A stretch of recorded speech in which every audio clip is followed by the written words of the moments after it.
Labas. Senokai nefilmavau, paskutinį kartą filmavau, kai su Raimondu važinėjomės dviračiu. Tai rytoj ryte su savo mergina, jos drauge ir Raimondu išplaukėm Baidarėmis į 2 dienų žygį. Tai supažindinsiu ir su savo mergina Indre ir tikriausiai parodysiu gražių vaizdų iš plaukimo Ūla.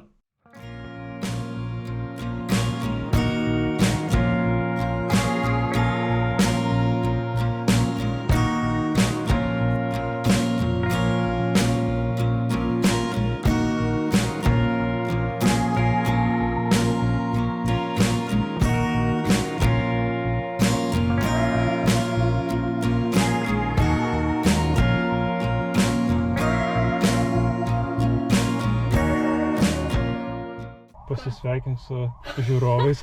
Ne. Ką ne? Justinai.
Tai kaip pastebėjot, baidarių žygis gavosi ne visai toks, koks turėjo būti.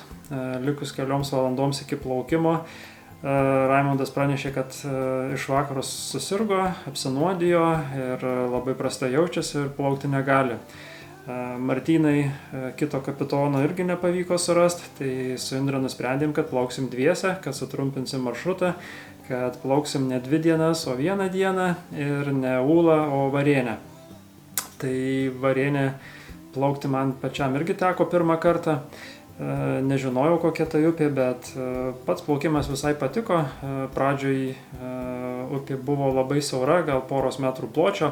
Jausmas plaukt buvo toks kaip kokiom Floridos pelkėm, kur aplinkui smilgos visokios. Atrodo, kad iš kur gali šokti koks aligatorius. Bet paskui upė praplatėjo, įplaukėm į mišką, ten buvo jau ir nuvirtusių medžių, kuriuos reikėjo perplaukti, pralyst. Buvo ir senas sugriautas geležinkelio tiltas, tai toks įdomesnis vaizdas. Teko įplaukti į ežerą, į tvenkinį, pamatyti įvairių paukščių, gulbių. Tai pati diena buvo visai turininga ir įdomi. Ir šiame plaukime man labai pasiteisino šitas Garmino laikrodis. Tai anksčiau, kiek aš su juo vaikščiodavau ar bėgiodavau, tai aš tiesiog tik fiksuodavau savo sporto veiklą, bet, pavyzdžiui, žemėlapį nelabai dėmesio kreipdavau. O dabar plaukiant, tai buvo tokių vietų, kur, pavyzdžiui, reikia perplaukti ežerą ir įplaukus į ežerą nesimato, kur reikės plaukti, nesimato, kur išteka upė iš jo. Tai tiesiog laikrodėje atsidarius žemėlapį iš karto buvo galima matyti ir jau laikyti tą kryptį. Jau nereikėdavo ieškoti telefono, ten traukti iš neperšlampamo maišo ir panašiai. Tai baidarių žygyje išmanus laikrodis tikrai labai praverčia. Ir šis savaitgalis šiemet jau gavosi tikriausiai paskutinis toks gražus, šiltas. Gaila, kad nepavyko išnaudoti jo pilnai, kai buvo planuota. Šiaip jau senokai buvau plaukęs su baidare, šiemet 2 kartą, bet prieš tai jau buvau nemažai metų kaip neplaukęs. Ir galvoju, kad kitais metais reikės dažniau paplaukti, nes tikrai labai smagus užsiėmimas. Tai šiam kartui tiek. Iki.